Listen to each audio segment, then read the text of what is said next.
અંદાજિત 10,000થી વધુ સભ્ય ધરાવતા સંગઠન કચ્છ જિલ્લા ટ્રક ઓનર એસોસિએશનના પ્રમુખ પદનો વિવાદ વકર્યો છે। એસોસિએશનની તોફાની સામાન્ય સભા બાદ ચિઠ્ઠીની આવક બંધ થવા સાથે ડ્રો પદ્ધતિ અટવાઈ છે। ભુજ તાલુકાના માધાપર હાઈવે પર આવેલ એસોસિએશનની ઓફિસે ચુસ્ત પોલીસ બંદોબસ્ત ગોઠવી દેવામાં આવ્યો। બંને સંગઠન દ્વારા પ્રમુખ પદ માટે દાવા કરવામાં આવ્યા છે। કચ્છ જિલ્લા લિગ્નાઇટ ટ્રાન્સપોર્ટ સંગઠન દ્વારા બે એસોસિએશન ચાલે નહીં તેવો સ્પષ્ટ અભિપ્રાય આપવામાં આવ્યો છે। તેમજ બંને જૂથને આગામી 3 દિવસમાં વિવાદનો નિકાલ લાવવા પણ સૂચના આપી દેવાઈ છે। એવું હોય છે કે જીએમડીસી તરફથી 1 થી 15 અને 15 થી 30 ના કોટા ફાળવવામાં આવે છે।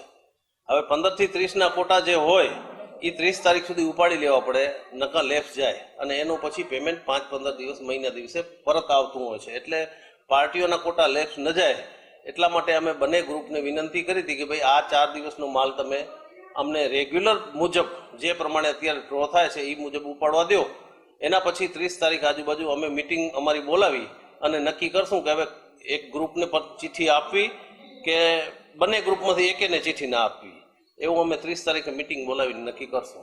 અંદાજિત 10,000થી વધુ સભ્યપદ ધરાવતી કચ્છ જિલ્લા ટ્રક ઓનર્સ એસોસિએશનનો વિવાદ છેલ્લા 2 દિવસથી વકરી રહ્યો છે। અત્યારે સીધા દ્રશ્યોમાં જોઈ શકાય છે કે અત્યારે ભુજના માધાપર હાઈવે ઉપર આવેલી કચ્છ જિલ્લા ટ્રક ઓનર્સ એસોસિએશનની જે અત્યારે જે ઓફિસ આવેલી છે ત્યાં ચુસ્ત પોલીસ બંદોબસ્ત ગોઠવવામાં આવ્યો છે અને છેલ્લા 2 દિવસથી અહીં પ્રમુખ પદ માટે વિવાદ સર્જાઈ રહ્યો છે। પરિણામે અનેક સવાલો પણ અહીં ઊભા થવા પામ્યા છે। લિગ્નાઇટના વપરાશકારો જેમના મારફતે પોતાની જરૂરત મુજબ માલ મંગાવે છે તેવા ઓપરેટર્સ સંગઠન દ્વારા એવું જણાવવામાં આવ્યું છે કે ભૂતકાળમાં અલગ અલગ ડ્રો પદ્ધતિ થઈ ચૂકી છે, જેના ટ્રાન્સપોર્ટરોને કડવા અનુભવ પણ થયેલા છે।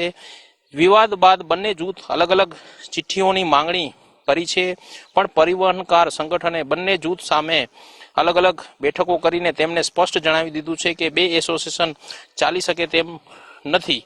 સામાન્ય રીતે જોવા જઈએ તો એક પ્રમુખ હોય છે, પરંતુ છેલ્લા 2 દિવસથી 2 પ્રમુખો વચ્ચે વિવાદ અહીં સર્જાયો છે।